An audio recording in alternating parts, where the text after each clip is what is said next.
Oke, bismillahirrahmanirrahim. Assalamualaikum warahmatullahi wabarakatuh.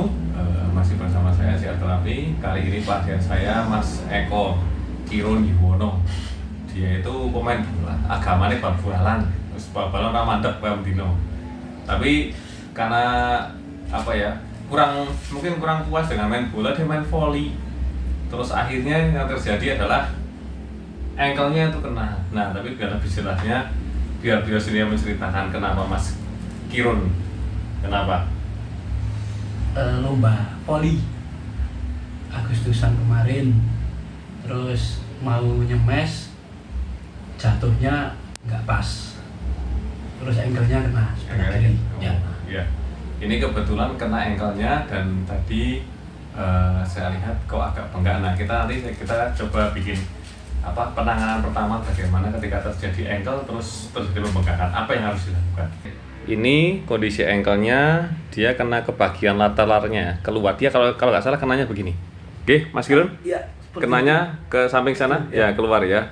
Ini di sini terjadi pembengkakan. Ini sakit sekali. Ini sakit sekali. Ini juga sakit. Ini juga sakit. Sakit nggak Mas Kirun? Ada. Sakit. Ini ligamennya ada yang robek. Nah, kalau terjadi seperti ini apa yang harus dilakukan? Beda dengan yang satunya. Ya, ini nggak bengkak, ini tetap kempes ya. Ini kempes, tapi ini bengkak. Nah, apa yang harus dilakukan ketika terjadi seperti ini? Nanti kita coba terapkan metode REST ya. REST itu adalah rest istirahat, terus S itu adalah dikompres dengan S. C-nya ada compression, dimati dibebat, bisa juga E-nya adalah elevasi, lebih tinggi dari jantung. Kita coba yang metode pertama dulu. Yuk.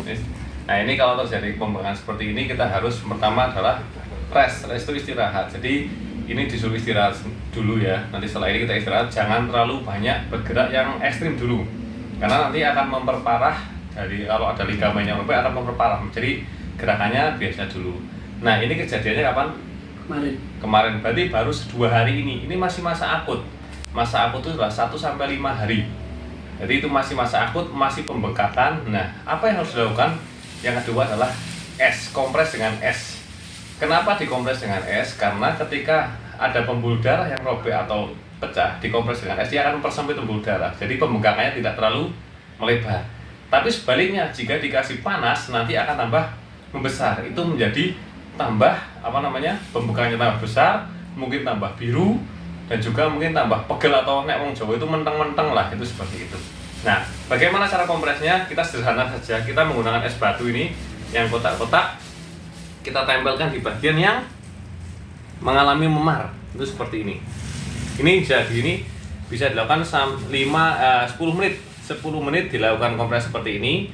Kalau kita capek pegang, kita bisa bantu dengan dibebat atau dibalut, dikompres selama 5-10 menit.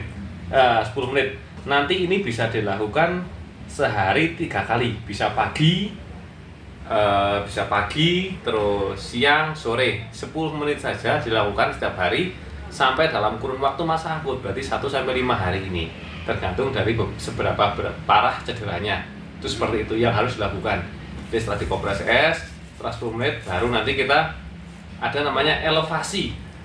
Compression dulu ya. Compression adalah dibebat. Tapi kalau kasus seperti ini nggak usah. Ini nggak perlu dibebat yang terlalu kencang. Karena apa? Dia nanti malah tambah akan menekan ke bagian atasnya. Jadi nanti malah tambah darahnya tidak lancar. Jadi kalau kasus ini kan grade-nya paling grade 1 lah, tidak sampai grade yang sampai 2. Kalau 2-3 mau nggak mau harus dibebat biar biar gerakannya tidak terlalu ekstrim, itu seperti itu. Nah, yang ketiga nanti ketika sudah sampai rumah elevasi, tidur Mas, tidur. Nah, kita tinggikan seperti ini aja. Misalkan kita pakai bantal, taruh di sini bantal, atau kita pakai kursi juga boleh. Kalau kita tempelkan di tembok selama 20 menit, itu 15-20 menit boleh ditinggikan seperti ini. Fungsinya apa? Biar pembengkakan yang di sini bisa turun kembali ke arah jantung melalui pembuluh darah vena dan bisa di-refresh lagi ke jantung. Itu seperti itu. Itu penanganan awal ketika terjadi cedera ankle dan ada pembengkakan. Oke, kasus ini kalau terjadi pembengkakan seperti ini jangan sekali-kali dipencet atau dimeses pada bagian yang nyeri. Yang bengkak sini jangan sekali-kali dimeses atau dipijet lah. Karena kenapa? Di sini ada lukanya. Di sini ada. Nah, ketika ada luka kok dimeses terlalu keras, ya akan terjadi malah tambah inflamasi pembengkakan. Itu nanti menyebabkan pasiennya biasanya pulang dari pijat akan sakit semua. Bahkan mungkin sampai biru-biru. Nah, kalau tambah biru berarti pembuluh darahnya semakin melebar. Nah, itu jadi bengkaknya tambah besar. Itu nanti pemulihannya lebih lama. Nah, itu seperti itu. Makanya ini nggak boleh dipijat terlalu keras. Caranya pijat adalah kalau misalnya kita mau ada kasus seperti ini, yang diterapi adalah di atasnya, di bagian sini. Nah, ini kita urut dulu ke atas seperti ini. Fungsinya apa? Membuka jalur tadi yang ada. Nah, ini kan ada rasa gerenjel ya, rasa kayak pasirnya lah, itu namanya myoglossis. Ini adalah sisa metabolisme yang mengendap. Ini sepertinya kita buka di sini ke sana sampai sana, itu dilemeskan dulu sambil dirasakan kalau ada yang kayak jendolan-jendolan, itu yang kita hancurkan. Oke, tadi kita atasnya sini, sekarang kita di bagian sini. Ini pelan-pelan saja di area sekitarnya, jangan di pas yang sakit. Di area sekitarnya kita perlahan-lahan kita seperti ini. Nanti biarnya ada kayak pasirnya lah, guratan-guratan itu yang kita lemuskan seperti ini. Sakit? Sakit? Ini sakit banget. Ini ya. Ini ungu ya. Ini sakitnya. Nah, ini paling sakit ini. Ini paling sakit. Ini sakit. Enggak. Oke, tadi kita sudah coba lemaskan ototnya, kita rilis yang tadi ada myoglossis ya, sistem metabolisme mengendap. Kita sekarang coba untuk reposisi. Nah, siapa tahu ada dislokasi, karena biasanya ankle itu disertai dengan dislokasi. Kita lemas saja, Mas Kiran, jangan takut, lemas saja. Ini sakit enggak? Sakit? Oke, ini sakit? Enggak. Kalau ke sana sakit enggak? Enggak. Aman. Ke sini? Nah, ini sakit banget. Karena kejadiannya ke sana. Oke, lemes semua, guys, jangan ditahan, lemes saja. Oke, lemes mawon, jangan ditahan.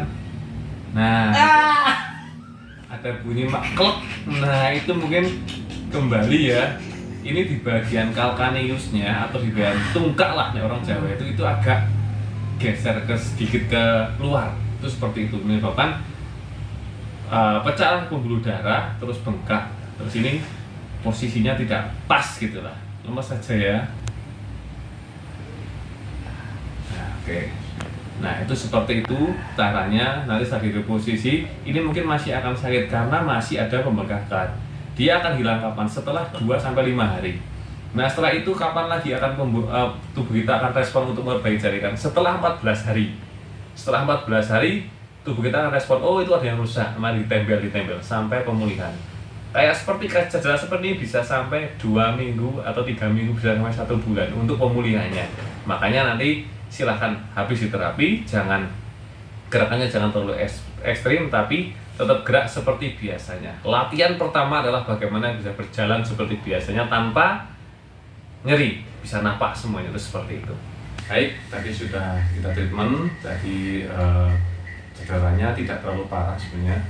Grade-nya cuma grade 1, mungkin tidak sampai grade 2 atau 3, tapi ada pembengkakan, itu jadi masalah, jadi tidak bisa langsung sembuh karena menunggu sampai lukanya itu serai sembuh sendiri di dalam, itu seperti itu. Sekarang gimana rasanya Mas Eko Kirun? Sudah enak, sudah bisa untuk menapak ini. Kemarin pas buat menapak sakit. Ya, alhamdulillah ada perbedaannya. Ini tinggal pemulihan saja. Ya, nanti jangan terlalu gerakannya terlalu ekstrim, tetap berusaha menapak tapi jangan terlalu ekstrim. Itu seperti itu. Ya, semoga sehat Mas Kirun. Oke? Siap. Terima kasih Mas Jeffrey. Aman.